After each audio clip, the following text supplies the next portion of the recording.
ഒരു വേസ്റ്റ് യൂണിവേഴ്സിലെ മറ്റൊരു വേസ്റ്റ് പടം, അതാണ് ക്രേവൺ ദി ഹണ്ടർ. വൻ സാധനം എന്ന് പറഞ്ഞാൽ ഇരുത്തി വെറുപ്പിച്ച് 2 മണിക്കൂർ ബോറടിപ്പിച്ച് കൊല്ലും. It was very hard to sit through. കുറേ സമയത്തൊക്കെ ഇറങ്ങി ഓടിയാലെന്നൊക്കെ എനിക്ക് പല സമയം തോന്നിപ്പോയി. ഒന്നുമില്ല ഈ പടത്തിൽ, മര്യാദയ്ക്ക് ഒരു കഥയില്ല, ഒരു ഒറിജിൻ സ്റ്റോറിയാണ് അത്രേ, ഒരു വില്ലൻ്റെ ഒറിജിൻ സ്റ്റോറി. എന്തിനാ ഇങ്ങനെ ബാക്കിയുള്ളൊരു ബുദ്ധിമുട്ടിക്കുക പറയില്ല. നമ്മുടെ സമയം കളയാനും നമ്മുടെ പൈസ കളയാനും വിട്ടു ഒരു പടം ഇറക്കി വിടുക.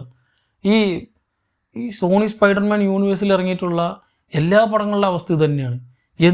എന്തിൻ്റെ കുണച്ചിട്ടാണ് ഈ സ്പൈഡർമാൻ യൂണിവേഴ്സ് എന്ന് പറയുന്നത് എനിക്ക് മനസ്സിലാവുള്ളൂ. ഇതിൽ സ്പൈഡർമാനെ പറ്റി എവിടെയും പറയണേ ഇല്ല. സ്പൈഡർമാൻ ഇല്ലാണ്ട് വേറെ കുറേ ക്യാരക്ടേഴ്സിനെ വെച്ചിട്ടൊരു യൂണിവേഴ്സ്. എന്നാൽ ഈ പടങ്ങൾ തമ്മിലുള്ള വലിയ ലിങ്ക് ഉണ്ടോ? അതുമില്ല. മാഡം വെബ്, മോർബിയസ്, ഈ ക്രേവൺ, ഈ പടമൊക്കെ എത്ര ഡിലേ എന്നറിയോ? എൻ്റെ ഓർമ്മയിൽ തന്നെ ഒരു 2-3 കൊല്ലം എന്തോ ഡിലേ വന്നിട്ടുണ്ട് ഈ പടം.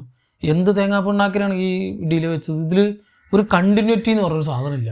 കുറേ സീൻ എടുത്ത് വെച്ചിട്ടുണ്ട്, അത് തമ്മിൽ എഡിറ്റ് ചെയ്ത് സ്റ്റിച്ച് ചെയ്യാൻ പോലും ഇവർക്ക് പറ്റുന്നില്ല.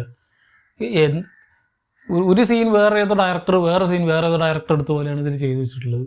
അങ്ങനെ ഒന്നുമില്ലാത്ത വളരെ ക്ലീഷേഡ് എന്ന് പറഞ്ഞാൽ അതിലും താഴെ വളരെ ജനറിക്കായിട്ടുള്ള വേസ്റ്റ്, പക്കാ വേസ്റ്റ്, ഫുൾ വേസ്റ്റ്. ഈ ന്യൂ ഇയർ ദിവസം തന്നെ രാവിലെ തന്നെ ഇങ്ങനത്തെ ഈ വർഷം ഇങ്ങനെ പോകാണ്ടിരുന്നാൽ മതിയായിരുന്നു.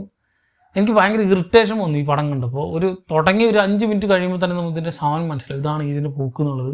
പിന്നെ അങ്ങോട്ട് വെറുപ്പിച്ച് കൈ തന്നൊരു പടം. ഈ വർഷം ഇങ്ങനെ ആവാണ്ടിരുന്നാൽ മതി. സോ എൻ്റെ ഈ വർഷത്തെ ആദ്യ ദിവസം തന്നെ കളായി. ബാക്കിയുള്ളവർക്ക് ആ ഒരു അവസ്ഥ വരാണ്ടിരിക്കട്ടെ എന്ന് പ്രാർത്ഥിക്കുക.